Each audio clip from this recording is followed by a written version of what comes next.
بسم الله الرحمن الرحيم اللهم صل على سيدنا محمد وعلى آله وصحبه أجمعين لا حول ولا قوة إلا بالله العلي العظيم ربنا آتنا في الدنيا حسنة وفي الآخرة حسنة وقنا عذاب النار. Here we're going to go on to talk about Babu Fara'id al-Wudu'i wa Sunanihi wa Fada'ilihi. We're going to talk about the chapter of wudu, and we're going to discuss the obligatory acts, the sunnah acts, and the virtuous acts. And the word used in the text is fara'id al-wudu, which means the obligatory acts. And according to the Malikiyah, when we use the word fard, it has the same meaning as wajib as well. And we also use the word was sunanihi, talking about the sunnahs, wa fada'ilihi, and also for the usage of the word fada'il or fadila, we also have the word mustahab or mandub, which all entail the same meaning. As for the meaning of the fara'id, when we say an obligatory act in wudu, the definition of fard here is ما يتوقف عليه صحة العبادة. It refers to those things which have to be included in the wudu in order for the wudu to be sound.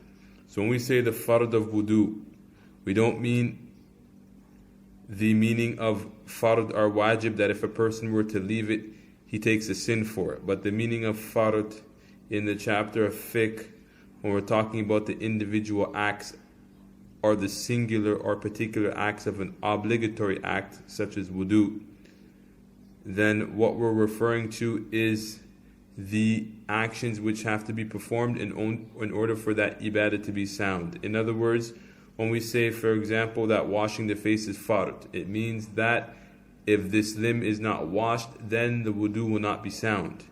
Does not technically mean that if a person was not to wash his face in wudu, he takes a sin for it. It simply means that his wudu will not be sound. So in general, it means those elements that must be there in order for this particular ibadah, which is wudu in this case, to be sound. And that's why the ulama say huwa ma yatawaqafu alayhi sihhat al-ibadah. And then when we move on to define the sunnah acts and the fada'ili, the sunnah acts and the fada'il acts, the ulama of the Malikiyah have many different technical or have addressed this issue with many different terminologies, but the easiest definition is a definition mentioned by Al-Adawi, one of the Maliki scholars, that the sunnah are those things that ma talabahu ash-shari' wa akkada amrahu وَعَظُمَ قَدْرَهُ وَكَثُرَ أَجْرُهُ. They are those things that are requested by the Sharia, are recommended by the Sharia, and are emphasized, and the rewards are very great. وَلَمْ يَدُلَّ دَلِيلٌ عَلَى وُجُوبِهِ. And there is no proof from the Sharia that these things are obligatory. So this is what we mean when we're referring to sunnah. They are those things that the Sharia has requested and has stressed the emphasis of practicing and doing such actions are reap great reward, but there's no proof in the Sharia that these things are considered obligatory. And the fadila acts are those things, وَالْفَدِيلَةُ مَا طَلَبَهُ الشَّارِعُ وَخَفَّفَ أَمْرَهُ وَلَمْ يُؤَكِّدْهُ. They are those things that the Sharia has requested to do. Walakin, the difference between that and the sunnah is that there's not a heavy emphasis. It's emphasized, but there's not a heavy emphasis. And also, there's no proof from the Sharia that it is obligatory. So that's what we're generally referring to when we talk about the fara'id al-wudu wa sunanihi wa fada'ilihi. According to the Iraqi scholars of the Maliki madhab in the past, they never used to distinguish between the sunnah and the fada'ilihi. They used to just say that everything that is contrary to fard is sunnah. or mustahab, whatever you want to call it. All of it is whatever is not considered obligatory automatically becomes sunnah. And so the Iraqi scholars never distinguish between sunnah and fadila.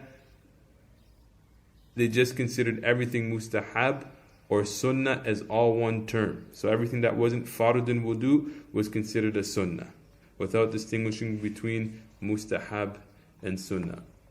So the first thing that the author mentions, Bismillahir Rahmanir Rahim, فَأَمَّا فَرَائِدُ الْوُدُوءِ سَبْعَةٌ فَسَبْعَةٌ. He says, يعني the fara'id al-wudu فَسَبْعَةٌ. The fara'id of wudu are 7. The first one he mentions is an-niyyatu inda ghasl al-wajhi.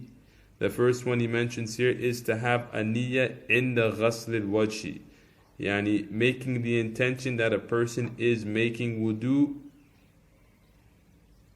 an obligatory wudu.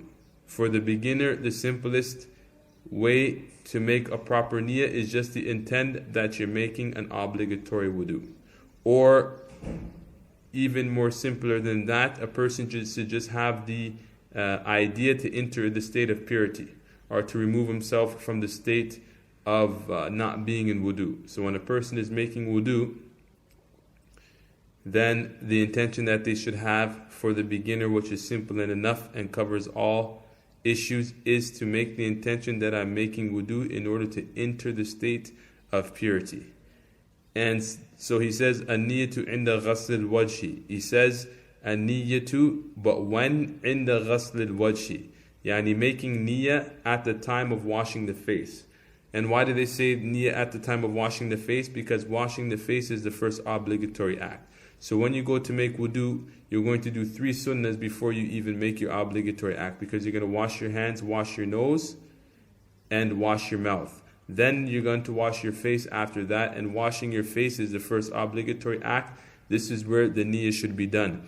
Although in some of the commentaries on Al-Risala by Ibn Abi Zayd, it's going to mention that it is recommended that a person make his niyyah from the beginning of the wudu, but he should have that he should keep that intention up until he washes his face. So that's recommended, but it's not necessary. So it's recommended that a person at the beginning of his wudu, when he starts washing his hands, to keep that intention, or to be more specific, to make the intention at the beginning when washing the hands, and when washing the face, have that same intention present. But it is not sufficient for a person to make an intention to make wudu at the time of washing the hands and not to have it at the time of washing the face. So that's why he says, an-niyatu inda ghasl al-wajhi. So that's how a person makes a niyyah. And then the next one that he mentions is wa ghasl al-wajhi, washing the face. And when you wash the face, a person has to be very careful that they wash everything in regards to the face. So technically speaking, the face, according to the Maliki school, is what begins from the normal hairline. So it doesn't matter if a person has a receding hairline or a person has hair on their forehead. The washing of the face begins from the normal hairline, meaning in most normal cases, wherever the hairline begins, then that is where it is obligatory to start washing your face, from all the way down to the chin bone. Just under the chin bone that has to be washed, and that's the length in terms of the face, what has to be washed. And in terms of the width, it has to be from the air pin to air pin. What do we mean by air pin? If you look by the sideburns of your face, you see at the beginning of your ear there's this little pin, which in Arabic they call al-watad, because it sticks out a little bit. Then this is the point where a person has to make sure that even when they're washing their face, that they include this watad, this pin of the ear, that they include it while they're washing their face. Also, people should make sure that when they're washing their face, that they wipe over their eyebrows good, right? That they wipe over their eyebrows so that water gets under the eyebrows. That for those who have a mustache, to make sure that they get their mustache. So in general, you have to make sure that you wash all the face, and that your hand goes over every part. And for those concerning the beard, he's going to mention that later on down the line in this lesson, inshallah. So that's how a person would go about washing their face in wudu. Also, another point I would like to mention about washing your face: when you wash your face, you have to make sure that you don't tuck your lips in, meaning that your lips should be left normal, like they would if you had a blank expression, because the outer part of your lips are considered part of your face. So if you were to tuck your lips in and wash your face, you wouldn't actually have wudu, because you didn't wash all of the parts of the face. Then he moves on to say, وَغَسْلُ الْيَدَيْنِ إِلَى الْمِرْفَقَيْنِ. Here he's referring to washing the arms. غَسْلُ الْيَدَيْنِ, washing the arms, إِلَى الْمِرْفَقَيْنِ, up to the elbow joints. But we should translate it as including the elbow joints, right? Because it doesn't mean wash up until the elbow joint, so that it's not included. The elbow joint is included, and so that has to be washed as well during wudu. And so when a person is washing, they have to make sure that they get the whole arm, including the hands as well. Don't make the mistake that a lot of people make, where they think that washing the hands at the beginning of the wudu, because it's sunnah, is sufficient. When it says washing the hands up until the elbows, it means that you must wash the hands again during the obligatory washing. Everything has to be washed. You have to pass your hands over everything, including your nails, all the way up until your elbows. And that's what he means by وَغَسْلِ الْيَدَيْنِ إِلَى الْمِرْفَقَيْنِ, up into the elbow joint. Then he moves on to mention وَمَسْحُ جَمِيعُ الرَّأْسِ, wiping over all of the head, and that can be done by placing the two hands together and wiping from the front of the head, starting from the hairline all the way back to the nape of the neck where the hairline ends. But it is sufficient to wipe down past the part of the bump on the back of the skull. So the back of the skull, where if a person was to run his hands to the back of his head, he'd feel the bump. Once you get down to the bottom of that and you pass that, that's actually considered the head, and you will have wiped over your whole entire head. As for those who have long hair, then what they do is they pass their hands over their head, and then they can bunch. If they want to, they can pull their head over. They can pull their hair over their shoulder and run their hands down, to the bottom, doing the rest of the hair, and that's obligatory. So if you have long hair hanging, then you have to make sure that you wipe all the way down to the bottom. Then he goes on to mention وَغَسْلُ الرِّجْلَيْنِ إِلَى الْكَعْبَيْنِ. وَغَسْلُ الرِّجْلَيْنِ means to wash the feet إِلَى الْكَعْبَيْنِ, and al-ka'bayn means to the ankle bones, but we're going to translate it as before, including the ankle bones. And the ankle bones are the two bones that stick out of the side of the feet, which connect the leg to the foot. All of this has to be washed during wudu. It is only mustahab in our madhab to wipe between the toes, but as Ibn Abi Zayd mentions in his Al-Risala, that it's better to wipe between the toes because there's more certainty that you've gotten everything. And so when you wash your feet, you should make sure that you cover all parts of the water, especially the back of the foot. Sometimes where you may assume that water has been penetrated, but it actually hasn't. And so that's the general meaning of washing the feet. Wal fawr in our madhab, this is something that exists in our madhab. Al fawr refers to doing the wudu continuously, which would be a general translation of fawr. But what we mean technically is to do the wudu continuously in a manner to do the wudu continuously so that you finish the wudu before your limbs actually dry. I'll give you an example. For example, if you were making wudu and the phone rang, and you've only finished half your wudu, meaning you only washed your arms and you didn't wash your feet, and you went to answer the phone rang, and you talked on the phone. If you were to hang up that phone and your limbs were still wet, technically speaking, because your limbs are still wet, then it means that you're still in the state of wudu. Then you can go back to the washroom and continue completing your wudu. Because technically speaking, according to fiqh, al-fawr, to do your wudu continuously means to complete it before any of the other limbs were to dry. So if you were to get off the phone and your arms are still wet, then technically speaking, you're still in the state of wudu. But if you were to hang up that phone and your limbs were all dry, then you must start your wudu over because you did not fulfill the obligation of fawr. So the reality of this obligation will determine whether or not you have to whether or not you have to restart your wudu, or whether or not you can continue. So that's what we mean by fawr. We also have another obligatory act which is specific to the Maliki method, which is what tadliku. At-tadliku means to wipe. Technical term means imrarul yad al-udwi. It means the passing of the palm of the hand over the limb when making wudu.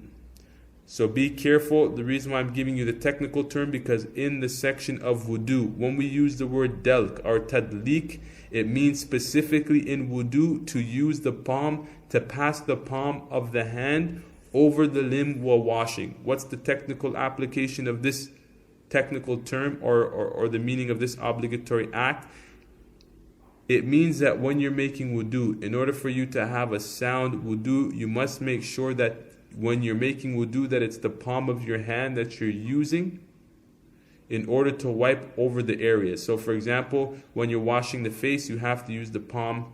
You have to make sure that you use the inner, what we mean by the palm of the hand, the inner side of the hand, and it wouldn't be sufficient to use your arm, for example.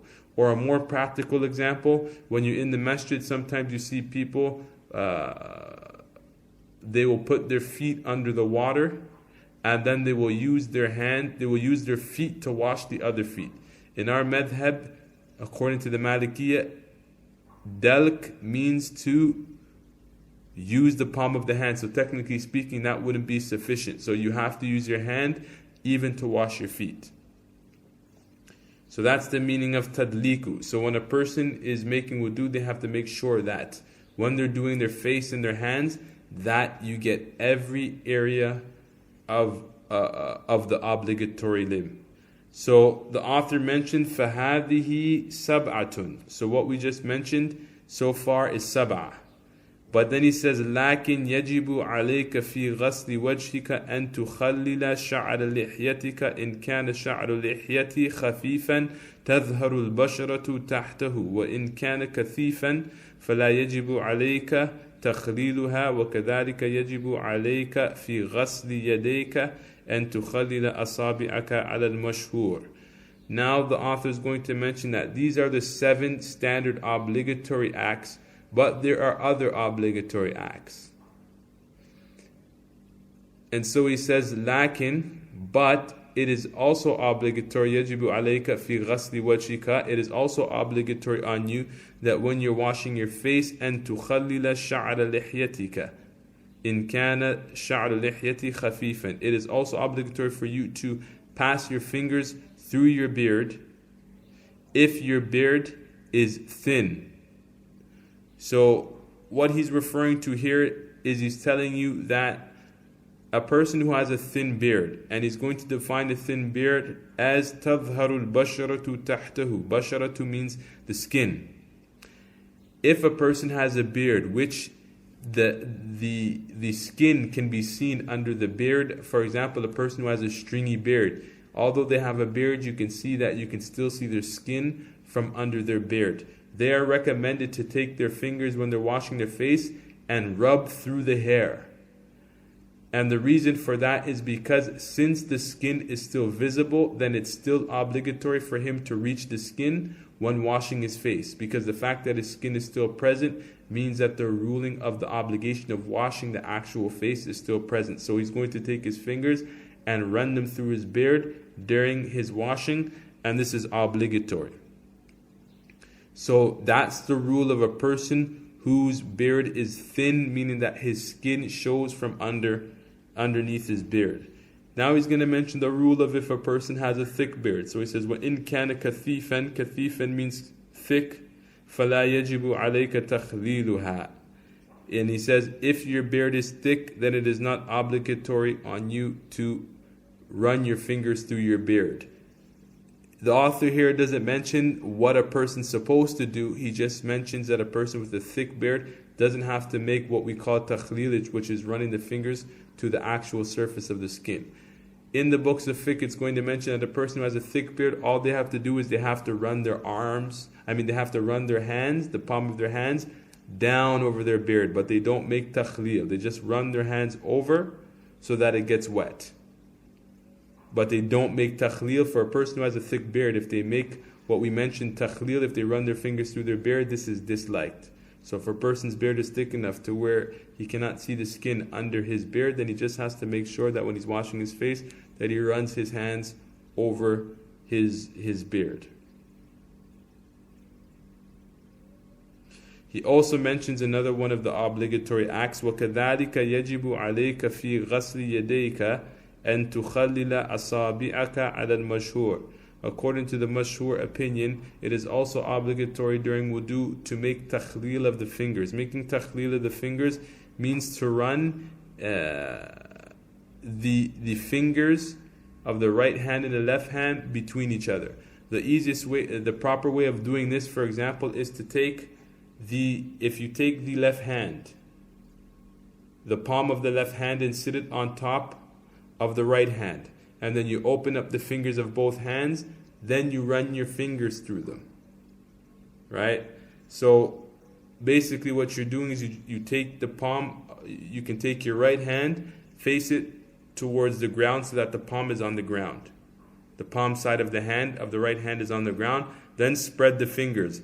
Then put the left hand on top so that the palm of the left hand is on top of the right hand, and just run your fingers, connect them like a web, and run your fingers through them. And do the same thing on the left hand. But do not take the two sides. For example, do not take the inside palm of the right hand and the inside palm of the left hand and put them together and do takhlil like that. That's considered disliked. What I mentioned to you previously is the proper way of making what we call takhlil, and this is also obligatory in wudu. So that's the summary of the obligatory acts in wudu, and then the author goes on to mention the sunnah acts of wudu. And he says, وَأَمَّا السُّنَنُ الْوُدُوءِ فَثَمَانِيَةٌ غَسْلُ الْيَدَيْنِ أَوَّلًا إِلَى الْكُوعَيْنِ. He says the first one is washing the hands, أَوَّلًا إِلَى الْكُوعَيْنِ. Washing the hands first up until the wrist. So here he gives you a brief understanding, just telling you to wash the hands first, meaning at the first thing you do during your wudu is to wash your hands up until the wrist. The complete way of doing that is mentioned in other books of fiqh, is to wash the right hand 3 times first before placing your hand in the bucket, for example. So for example, if you were making wudu out of a bucket, then you would take a scoop and then take the water out with the scoop, wash the right hand 3 times, and then wash the left hand 3 times with the intention of performing a worship. Because in our madhab, the reason for washing the hands 3 times is actually unknown. The hadith of the Prophet ﷺ practicing this wasn't done because his hands were dirty, because we've seen even when his hands were clean, he also did it. So the reason for it is unknown, and so it's a form of worship. And because it's a form of worship, then we do it with the intention that it's a worship. So we're washing our hands 3 times, not necessarily because it's to clean the hands. It's because it's part of wudu, so it's a worship, and that's how the Prophet sallallahu alaihi wasallam did it, and Allah knows best. So in our madhab, you're going to wash your hand, the right hand 3 times, and then you're going to wash the left hand 3 times with the intention of performing a worship.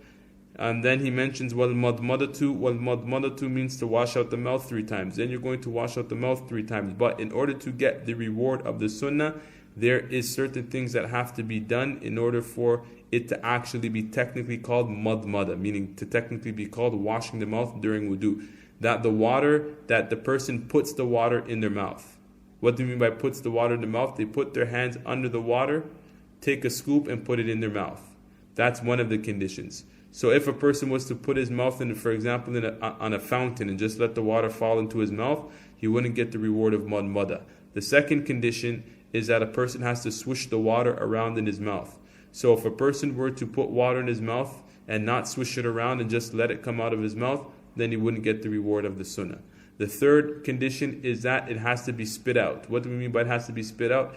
For example, if a person was to fulfill the other 2 conditions that we mentioned, and then he was just to open his mouth and let the water fall out of his mouth, he wouldn't get the sunnah. So what do we mean by spit it out? We just mean by pushing it out of his mouth. So these are the 3 conditions that have to be met in order for a person to get the reward of madmada. Also, what they mean by the fact that the water has to be spit out is that it cannot be swallowed. So if a person was washing and swishing the water around in their mouth and they were to swallow it, they wouldn't get the reward of the sunnah. Then walistinshaqu. Walistinshaqu means to put to inhale the water into the nose. So inhaling the water into the nose up until at least the nose bridge. So the condition of getting the sunnah for that is to actually inhale the water. So a person who didn't inhale the water, meaning he just pushed it in his nose and let it and then blew it out, he wouldn't get the reward of the madmada. But there's a difference between a person who's fasting and a person who's not fasting. A person who's fasting should only blow up to the nostrils of the nose, but not the nose bridge bone, because if he does that, then possibly the water might pass down through his nose and then go into his throat, and then his fasting becomes nullified. So a person who's fasting should only make sure that they're sucking up enough just enough to get to the front nostrils. But a person who's not fasting, then they should suck it up just until the top of the nose bridge, but not enough that it's going to make them choke, so that the water goes down to the throat. So that's wal istinshaqu. Then we're going to move on to wal istintharu. Wal istintharu means to blow the water out. And in order to get the sunnah of that, a person must, when they're blowing the water out of the nose, to place the thumb and the index finger on the nose bridge with the left hand and blow out. The Prophet ﷺ ordered the people not to blow their nose like a donkey. And the ulama said, what does it mean by blow their nose like a donkey? It means that they don't just put the water in their nose and then just blow out like a donkey, but instead the proper adab of doing it is to put your hand on the left, to put your thumb and your index finger on the nose bridge and blow out, because this will help to bring out whatever's access is on the inside, and if anything comes out, then a person can push it off with his fingers and then wash his hands. So he also mentions in the text the definition of wal istinthar, and he says وَهُوَ جَذْبُ الْمَاءِ مِنَ الْأَنْفِ. وَهُوَ جَذْبُ الْمَاءِ مِنَ الْأَنْفِ. جَذْبُ الْمَاءِ مِنَ الْأَنْفِ means the pushing of the water out of the nose, contrary to just letting it fall out of the nose. Then he's going to mention the other sunnah, وَرَدُّ مَسْحِ الرَّأْسِ, the returning of wiping over the head. So as we mentioned before, the first wiping over the head is obligatory, and so the second, the returning of wiping over the head is a sunnah. And the way that a woman can wipe over the back of the return of her head is after she wipes down to the front, she can flip her hair from the back over her head and pass her hands returning back all the way down to the bottom of her hair. So she can do that by flipping her hair over her head from the back to the front and then passing her hands all the way down to the bottom of her hair.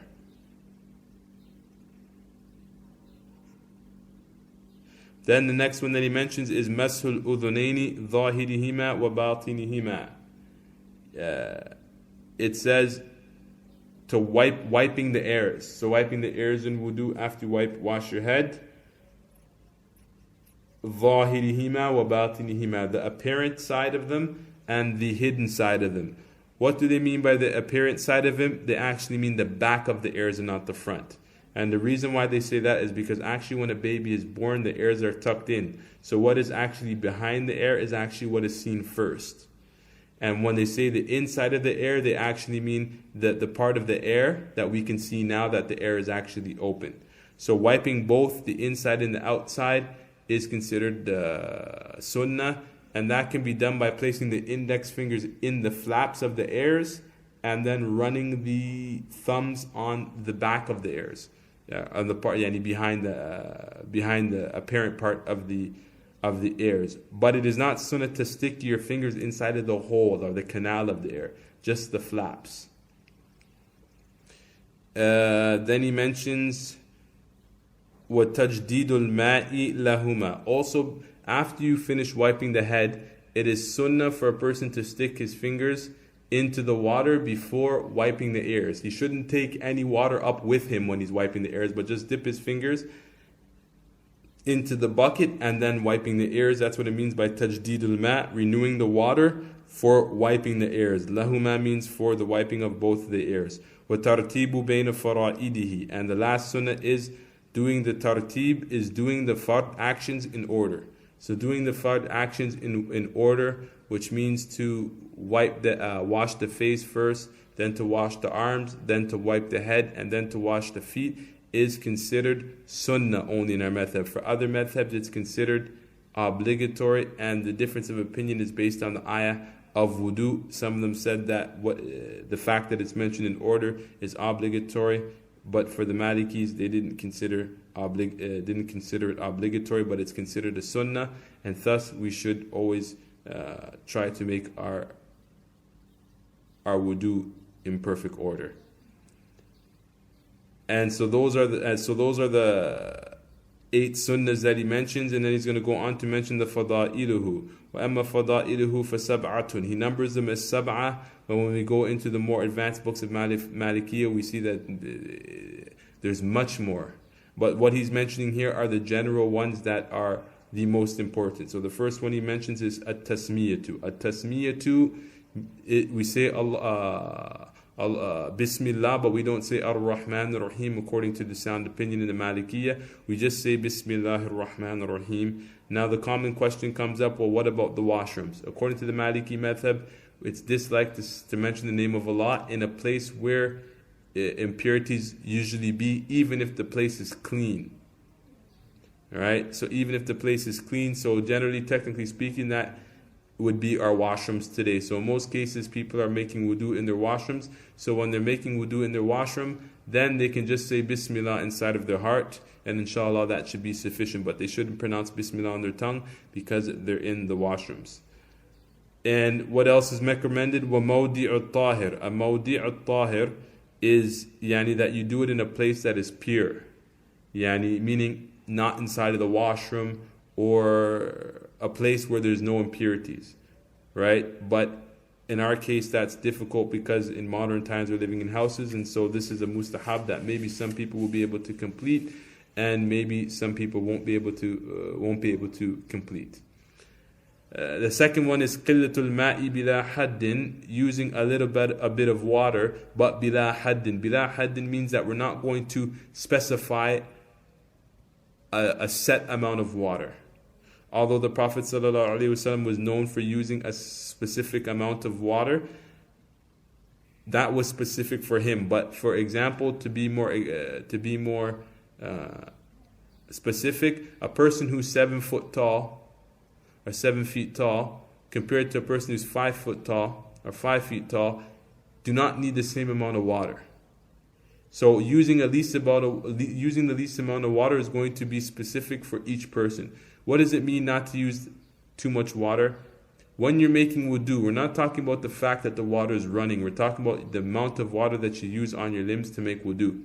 So the way to avoid this is that when a person is making wudu, even when they're washing their face, put your hand under the tap and take water with one hand only.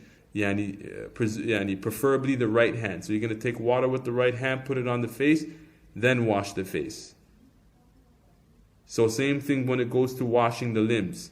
Use a cup full or a handful of water and put it on the limb. But do not do like the misinformed do by placing their limb under the water when they're making wudu. For example, a person is making wudu with his arms, and so he puts his arms under the water, and all that water is running on his arm while he's washing over it. This is considered disliked, very disliked. So one of them, as we just mentioned, that the mustahab is using a little bit of water. وَوَضْعُ الْإِنَاءِ عَلَى الْيَمِينِ إِنْ كَانَ مَفْتُوحًا. If you were making water out of a bucket or a pitcher, if that bucket is open, meaning it's something in which your hand can fit inside of it, then put it on the right side, because taking water with your right hand and applying it on the limb to make wudu is mustahab. But if the pitcher is closed, then it's better to put it on the left side, because you're going to pick it up with the left hand and pour the water in with the right hand. That's why it says وَوَضْعُ الْإِنَاءِ, by putting the ina, the vase or the bucket, ala yamini, on the right, under a condition. In kana maftuhan, if it is open. Why did you say if it is open? Because if it was closed, then you would do the opposite, meaning you'd put it on the left side. Then the other one that after that he mentions وَغَسْلَةُ الثَّانِيَةُ وَالثَّالِثَةُ إِذَا أَوْعَبَ بِالْأُولَى. He says washing the second time and the third time, and this is according to the sound opinion. Some of the ulama say that washing the second time is a sunnah and washing the third time is a fadila. But what he mentions here, he says وَغَسْلَةُ الثَّانِيَةُ, the second washing. For example, washing your face the first time is mustahab, is obligatory. The second one, according to the sound opinion, as he mentions here, is a thaniyatu. Washing the second and the third time is a mustahab. But pay attention that he uses the word al-ghaslu, the washing, because in our madhab, which I think is across the board in all madhabs, we do not wipe. When it comes to the issues that are wiped, we don't do it a second and a third time. For example, we don't wipe over that. We don't wipe over the head twice going the same direction. Right? So the second, or when it comes to wiping the ears, we just wipe the ears once. When it comes to when he's talking about washing, he's using the specific word al-ghaslatu. So washing the second and the third time is considered a sunnah. And also, we don't have a third wiping over the head. We have one wiping and a second wiping. We don't have a third wiping. So وَغَسْلَةُ الثَّانِيَةُ وَالثَّالِثَةُ. And he adds a very important point. إِذَا أَوْعَبَ بِالْأُولَى, if he was to do a complete wash in the first washing. So here he's saying if you were to wash your face completely the first time, then the second one and the third time is sunnah. But if you didn't wash all of your face in the first washing because you missed something, then you have to make sure that when you wash it again, you wash it with the intention that it's with the understanding that's obligatory, because you did not complete the obligatory act. You cannot wash it with the intention that it's only mustahab. That's why it says أَوْعَبَ بِالْأُولَى. أَوْعَبَ بِالْأُولَى means that he covers all of it in the first washing.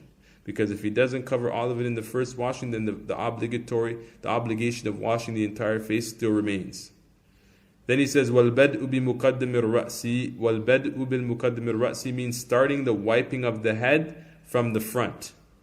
So when you're wiping the head, starting from the front is a sunnah.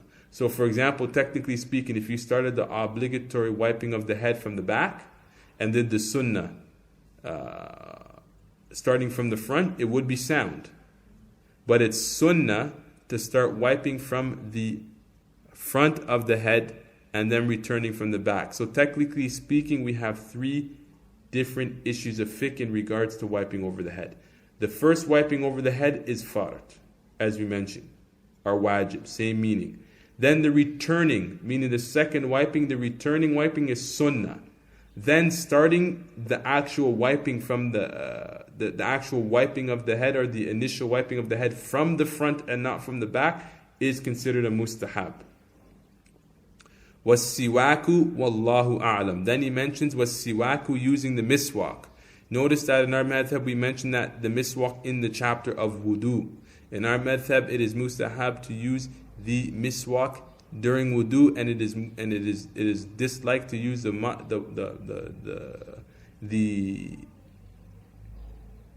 miswak inside the masjid.